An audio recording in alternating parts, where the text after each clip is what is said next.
Hello students, आज हम लोग ये नया चैप्टर शुरू करेंगे जिसे हम मोशन स्ट्रेट लाइन कहेंगे। तो मोशन स्ट्रेट लाइन बेसिकली दो वर्ड से मिलकर के बना है। यहाँ पर दो चीज़ें इंपॉर्टेंट है, एक मोशन और एक स्ट्रेट लाइन। तो मोशन, अगर तुम एनसीईआरटी पढ़ोगे तो उन्होंने बहुत ढेर सारे मोशन के एग्जाम्पल दिए हैं, बट आई एज्यूम कि आप सब लोग जो 11th क्लास में पहुंच गया, आप सबको पता है कि चार कार चल रही है तो मोशन है। मून अर्थ के चारों तरफ घूम रहा है तो मोशन है। गैलेक्सीज मूव कर रही हैं तो मोशन क्या है? Motion is basically change of position. यानी कोई पार्टिकल यहां पर था और उसने अपनी पोजीशन चेंज करके यहां पहुंच गया, ये मोशन हो गया। दूसरा वर्ड है स्ट्रेट लाइन। तो नॉर्मली अगर मान लो मेरे पास पार्टिकल था तो यहाँ से चल करके यहाँ जा सकता है, फिर यहाँ से यहाँ जा सकता है, यहाँ जा सकता है, ऐसे वापस आ सकता है। इस तरह का कैसा भी मोशन कर सकता है। फिलहाल हम इस चैप्टर में चीज़ों को सिंप्लीफाइड रखने के लिए ऐसा मोशन पढ़ेंगे जहाँ पर पार्टिकल सिर्फ एक स्ट्रेट लाइन में मूव कर रहा हूँ। तो अब अगर मान लो मेरी वो जो लाइन जिसमें मैं मोशन कर रहा हूँ, वो लाइन इस तरीके से ये वाली लाइन है, तो मैं इसको जनरली एक्स एक्सिस मान लेता हूँ। हम लोग एक्सिस क्या होती है बहुत अच्छे से जानते हैं। तो मैं उसकी पोजीशन को इस वेरिएबल एक्स से डिफाइन करूंगा और इस लाइन को एक्स एक्सिस मान लूंगा, जिसका कोई एक रेफरेंस पॉइंट में ओरिजिन ले लूंगा, कोई एक डायरेक्शन पॉजिटिव ले लूंगा और दूसरा डायरेक्शन नेगेटिव ले लूंगा। ये हमारे ऊपर है कि हम किसी मोशन के लिए किस चीज को पॉजिटिव लें, किस चीज को नेगेटिव लें, कहाँ पर ओरिजिन लें। बट एक बार ये पॉजिटिव, नेगेटिव और ओरिजिन ये तीनों चीजें डिफाइन हो गई हैं तो थ्रू आउट द डिस्कशन हम इसको सेम मानेंगे। अब उसके बाद जो मेरा पार्टिकल होगा उसकी कोई इनिशियल पोजीशन ए होगी जो कि कुछ यहाँ है। टाइम के साथ वो ए से मूव करके किसी दूसरी पोजीशन बी पे आ जाएगा, फिर बी से मूव करके किसी तीसरी पोजीशन सी पे चला जाएगा, और इस तरीके से जो उसका मोशन होगा वो हम लोग इस चैप्टर में पढ़ेंगे। तो जब हम मोशन को देख रहे हैं तो दो चीजें हम पहले जान लेना चाहते हैं। डिस्टेंस क्या है, जिसे हम लोग कई बार पाथ लेंथ कहते हैं, और दूसरा डिस्प्लेसमेंट क्या है। तो फिर 9th क्लास में हम लोगों ने पढ़ रखा है, एक बार फिर से समझा दूं। Distance is total path covered by particle, जबकि displacement is change in position. अब अगर मैं इस चीज को ध्यान से देखूं, सपोज करो मेरा कोई पॉइंट ए था जहां से बी की दूरी से ये ए बी जो है वो 10 मीटर था, और बी से वापस यहाँ कोई बीच में पॉइंट सी था such that B C is equal to 4 metre.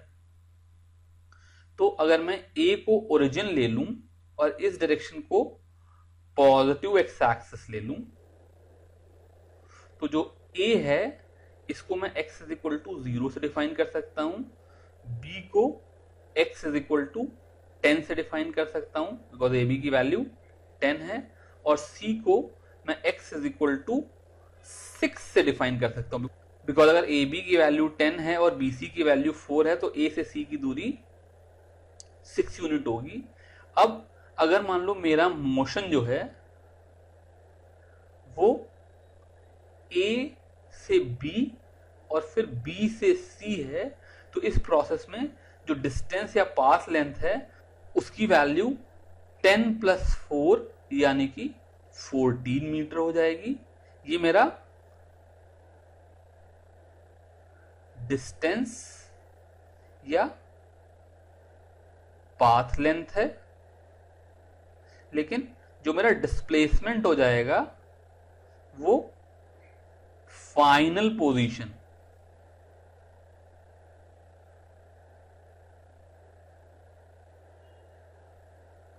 Minus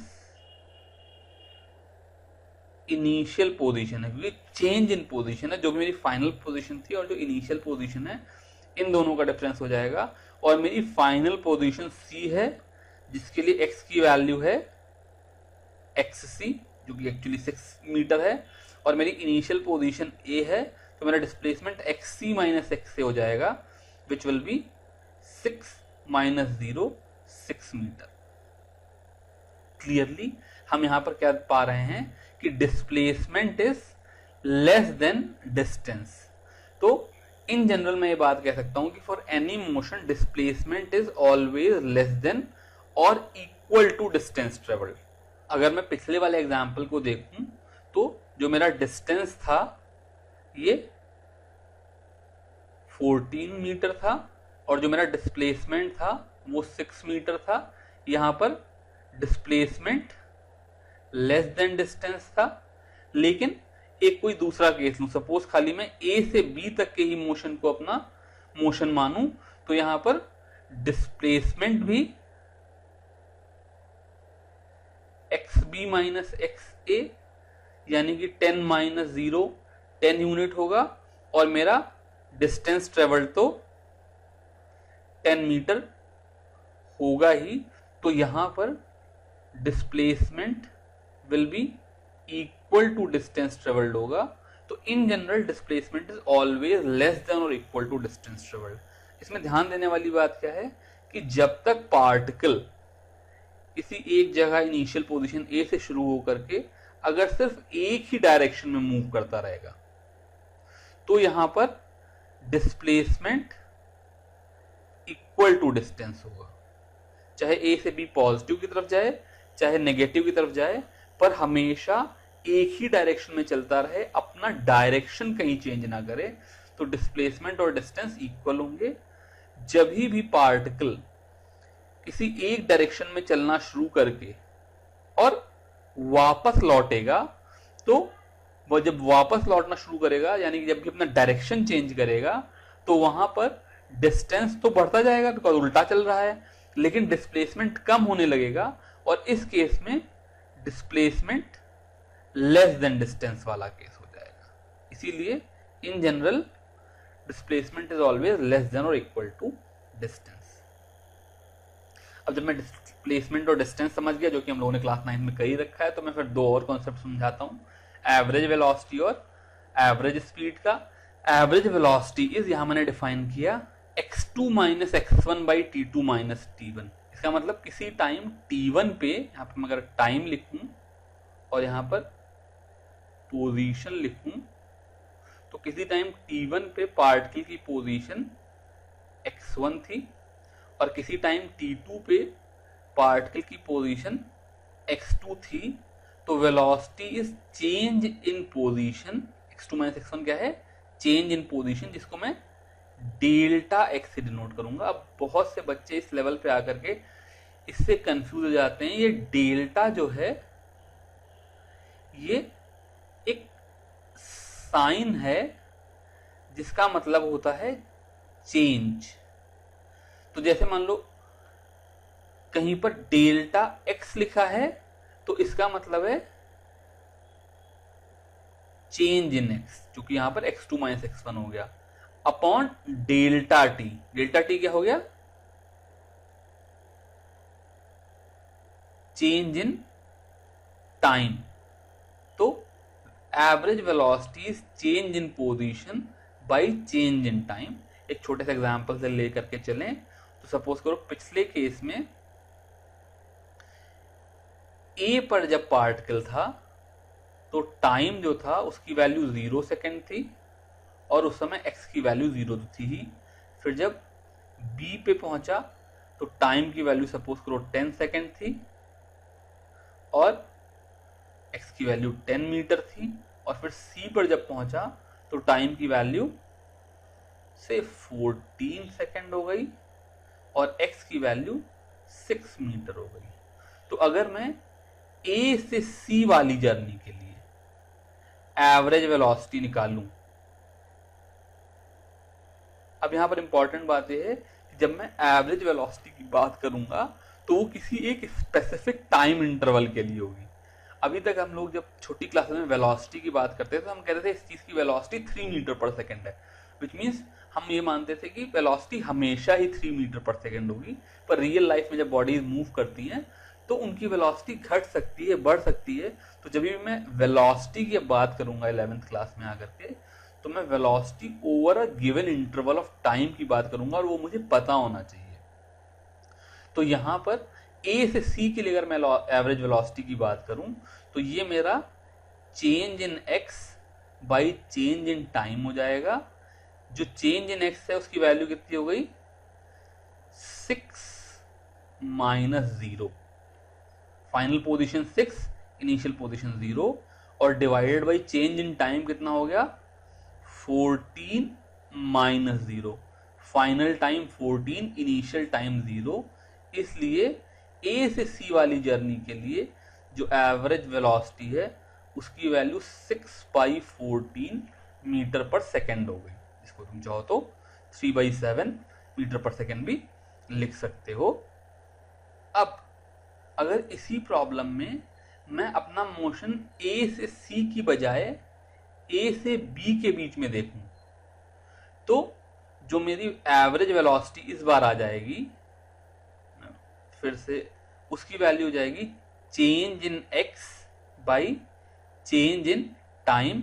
अब ए के लिए एक्स की वैल्यू 0 थी, बी के लिए एक्स की वैल्यू 10 थी, ए के लिए टाइम की वैल्यू 0 थी, बी के लिए टाइम की वैल्यू 10 थी। ये मीटर है, ये सेकेंड है। तो इस बार डेल्टा एक्स की वैल्यू हो जाएगी 10 माइनस 0, और डेल्टा टाइम की वैल्यू हो जाएगी 10 माइनस 0। तो ये 10/10 1 मीटर पर सेकेंड आ जाएगा। इसी तरीके से मैं बी से सी का मोशन देखूं, तो बी के लिए एक्स की वैल्यू थी 10, सी के लिए एक्स की वैल्यू है 6, बी के लिए टाइम की वैल्यू थी 10, और सी के लिए टाइम की वैल्यू है 14।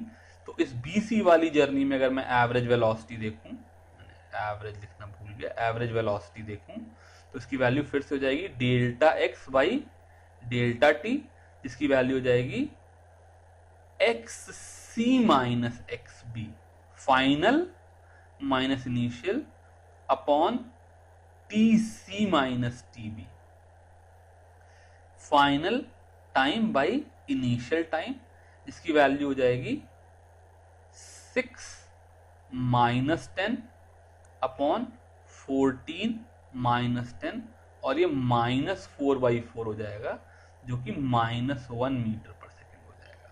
तो डिपेंडिंग अपॉन मोशन क्या हो रहा है, वहां पर वेलोसिटी की हम वैल्यू भी निकाल सकते हैं। अगर ये वेलोसिटी की वैल्यू पॉजिटिव है, यहां पर वेलोसिटी की वैल्यू पॉजिटिव है, इसका मतलब मैं ये समझ सकता हूं कि उस इंस्टेंस ऑफ टाइम में 0 से 10 सेकेंड के बीच में on an average particle positive x axis की तरफ मूव किया। जबकि अगर वेलोसिटी की वैल्यू नेगेटिव है, तो इसका मतलब उस इंस्टेंस ऑफ टाइम में यानी कि 10 से 14 सेकेंड्स के बीच में वो पार्टिकल नेगेटिव एक्स एक्सिस की तरफ मूव किया। अब जैसे मैंने एवरेज वेलोसिटी निकाली, वैसे एवरेज स्पीड भी निकाल सकते हैं। तो एवरेज स्पीड आपको पता ही है, हम लोगों ने बहुत पहले से कर रखा है, it is total path length by total time. तो अगर मैं किसी भी पार्ट के लिए करना चाहूं, जैसे अगर मैं पिछले 3 पार्ट्स के लिए करूं, तो अगर कोई मुझसे पूछे कि एसी के लिए आप एवरेज स्पीड बताओ, तो ए से सी जाने के लिए जो डिस्टेंस है,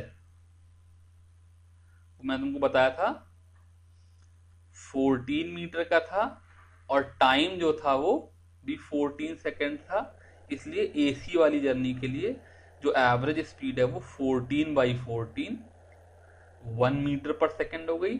ऐसे ही मैं यहाँ पर सॉल्व नहीं कर रहा हूँ, पर ए से बी के लिए या बी से सी के लिए दोनों ही जगहों पर जब मैं एवरेज स्पीड निकालूंगा, तो इन दोनों ही केसेस में एवरेज स्पीड की वैल्यू 1 मीटर पर सेकेंड ही आ जाएगी। यहाँ पर एवरेज वेलोसिटी से एवरेज स्पीड में जो एक मेजर डिस्टिंक्शन वो ये है कि एवरेज स्पीड चूंकि टोटल पाथ लेंथ है, जो कि हमेशा पॉजिटिव होगा, और टोटल टाइम इंटरवल भी कोई काम करने में पॉजिटिव होगा, इसलिए एवरेज स्पीड हमेशा पॉजिटिव होती है। चाहे पार्टिकल पॉजिटिव एक्स एक्सिस की तरफ जा रहा हो, चाहे नेगेटिव एक्स एक्सिस की तरफ जा रहा हो, एवरेज स्पीड हमेशा ही पॉजिटिव होगी। ये एक बात, तो मैं इसको लिख दूं यहां पर, that average speed is always positive. और दूसरी बात क्या हो गई, चूंकि average speed distance by time है और average velocity displacement by time है, और जैसा मैंने पीछे भी सिखाया था कि displacement is always less than equal to distance, ऐसे ही for any interval of time average velocity, rather I should say mod of average velocity. Mod का मतलब है मैग्नीट्यूड, मतलब -7 है तो भी 7 हो जाएगा, और 3 है तो 3 ही रहेगा ही, पॉजिटिव साइन के साथ ले लेंगे।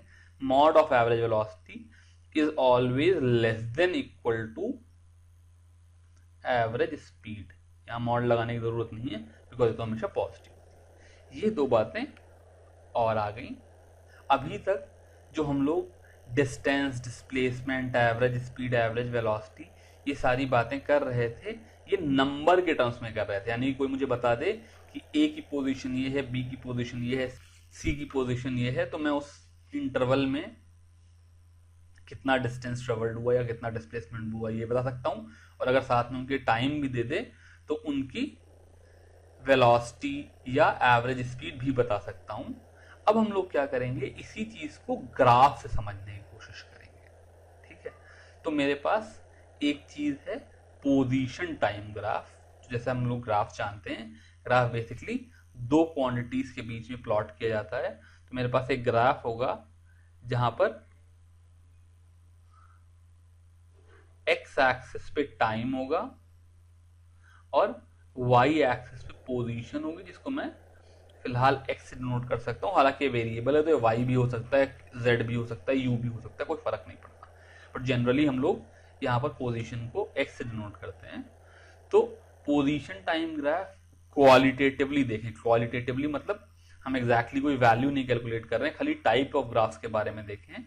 तो अगर ये position time graph parallel to X axis है तो इसका मतलब ये है कि x इज कांस्टेंट। जो भी मेरी बॉडी है, जो मेरा पार्टिकल है, उसकी पोजीशन चेंज नहीं हो रही है। इसका मतलब यहां पर वेलोसिटी 0 है, स्पीड भी 0 है। अगर मेरा पोजीशन टाइम ग्राफ इंक्रीजिंग है, यानी कि टाइम के साथ पोजीशन बढ़ रही है, पहले t इक्वल टू 0 पे x की वैल्यू 0 थी और से t इक्वल टू 10 पर यहां आकर के x की वैल्यू कुछ बढ़ गई, मान लो 5 हो गई, तो यहां पर मैं कह सकता हूं कि जो मेरी वेलोसिटी है वो पॉजिटिव है। स्पीड तो हमेशा पॉजिटिव होती है तो वो भी यहां पर पॉजिटिव ही होगी। और तीसरा केस ये हो गया कि अगर मेरा पोजीशन टाइम ग्राफ डिक्रीजिंग है, यानी कि t इज इक्वल टू 0 पे मेरी पोजीशन 10 थी और t इज इक्वल टू 5 पर आकर के मेरी पोजीशन 0 हो गई, तो इस तरह के जो डिक्रीजिंग ग्राफ्स हैं उनमें मैं कह सकता हूं कि मेरी जो वेलोसिटी है वो नेगेटिव है, स्पीड तो पॉजिटिव होगी। मैंने नंबर 5, 10 या 10, 5 इसलिए डाल दिए बिकॉज मैं इससे कुछ कैलकुलेशन भी करना चाहूंगा। लेकिन अगर मुझे कोई भी नंबर ना दिए हों, सिर्फ मुझे ये बात पता हो कि मेरा जो ग्राफ है वो टाइम के साथ बढ़ रहा है, तो मैं क्वालिटेटिवली ये बात कह सकता हूं कि जो वेलोसिटी है वो पॉजिटिव है। और अगर मेरा ग्राफ समय के साथ घट रहा है तो मैं कह सकता हूं कि वेलोसिटी नेगेटिव है। अगर मुझे नंबर दिए हैं, जैसे ये ग्राफ मुझे ये शो कर रहा है कि जब t 0 था तो x 0 है, और जब t 10 हुआ तो x 5 हो गया, जो भी यूनिट है, मीटर हो, सेंटीमीटर हो, इधर टाइम सेकेंड हो, मिनट हो। तो यहां पर मैं कैलकुलेट करके बता सकता हूं कि average velocity over this interval of time is delta x by delta t, जो कि 5 माइनस 0 अपॉन 10 माइनस 0, यानी कि 0.5 यूनिट हो जाएगी। यूनिट डिपेंड करेगा कि x और t की यूनिट क्या है। और ऐसे ही यहां पर अगर मुझे वैल्यू पता है तो मुझे पता है कि t इज इक्वल टू 0 पे x की वैल्यू 10 थी, t इज इक्वल टू 5 पे x की वैल्यू 0 हो गई। तो यहां पर average velocity is equal to delta x by delta t, यानी कि 0 फाइनल वाली -10 इनिशियल वाली upon final time minus initial time, ये -10/5 यानी कि 2 मीटर पर सेकेंड नेगेटिव। ठीक है, तो हम यहाँ पर सिर्फ ग्राफ का टाइप देख करके बता सकते हैं कि वेलोसिटी पॉजिटिव या नेगेटिव है, और अगर ग्राफ में टाइप के साथ साथ वैल्यूज भी दी हों तो ये भी बता सकते हैं कि उस वेलोसिटी की वैल्यू कितनी है। अब अगर मैं एनसीईआरटी देखूं तो जैसा प्रॉब्लम मैंने अभी जस्ट कराया वैसा ही इन्होंने एक एग्जाम्पल दे रखा है। इन्होंने कहा car is moving along a straight line, it moves from O to P in 18 seconds and returns from P to Q in 6 seconds. What are the average velocity and average speed of the car in going from part A O to P and part B O to P and back to Q? यहाँ पे मुझे ये given है कि OQ की value 240 है और OP की वैल्यू 360 है। तो जैसे मैंने पीछे AB वाला केस किया था वैसे ही अगर मैं यहाँ पर लिखने लगूँ तो O से Q की दूरी 240 मीटर है, ये गिवन है, डायग्राम बना लेना हमेशा अच्छा है। O से P की दूरी 360 मीटर है, ये गिवन है, और जैसा ही डायग्राम गिवन है इससे मुझे पता लग गया कि P से Q की दूरी 360 माइनस 240 यानी कि 120 मीटर है। ये 360 माइनस 240 करके आ गया, ये आ गया।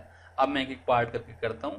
अगर पार्ट ए के लिए देखूं तो average velocity is delta X by delta T.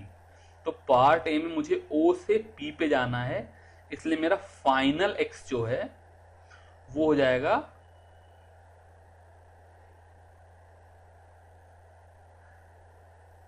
360 unit, initial x हो जाएगा 0, फाइनल टाइम है 18 सेकेंड यहां गिवन है, और इनिशियल टाइम है 0 सेकेंड। 0 से चल करके यहां से यहां पहुंचने में 18 सेकेंड लगे, इसलिए जो मेरी एवरेज वेलोसिटी है वो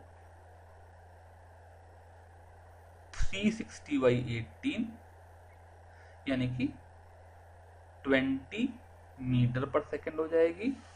यहां पर अगर मैं एवरेज स्पीड भी कैलकुलेट करूंगा तो वो भी डिस्टेंस बाई टाइम है। यहां से आ जाने में टोटल डिस्टेंस ट्रेवल भी 360 है और टाइम टेकन भी 18 सेकेंड लिए, तो इसकी वैल्यू भी 20 मीटर पर सेकेंड होगी। जैसा मैंने तुमको पहले सिखाया था कि चूंकि O से P जाने में उसने कहीं पर अपना डायरेक्शन चेंज नहीं किया, इसलिए जो एवरेज वेलोसिटी और एवरेज स्पीड है इन दोनों की वैल्यू सेम आ गई। अब पार्ट बी देखते हैं।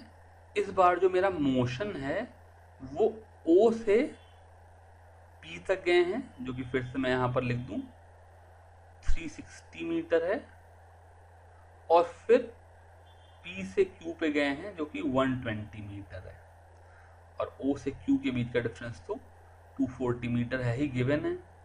अब अगर मैं टाइम देखूं तो ये t = 0 पे था, P पे आने पे 18 सेकेंड लगे, और P से Q पे वापस जाने में 6 सेकेंड और लगे, यानी कि Q पे आने पे जो टोटल टाइम हो जाएगा वो 24 सेकेंड हो जाएगा। O से चल करके P और P से Q आने में टोटल 24 सेकेंड लगेंगे।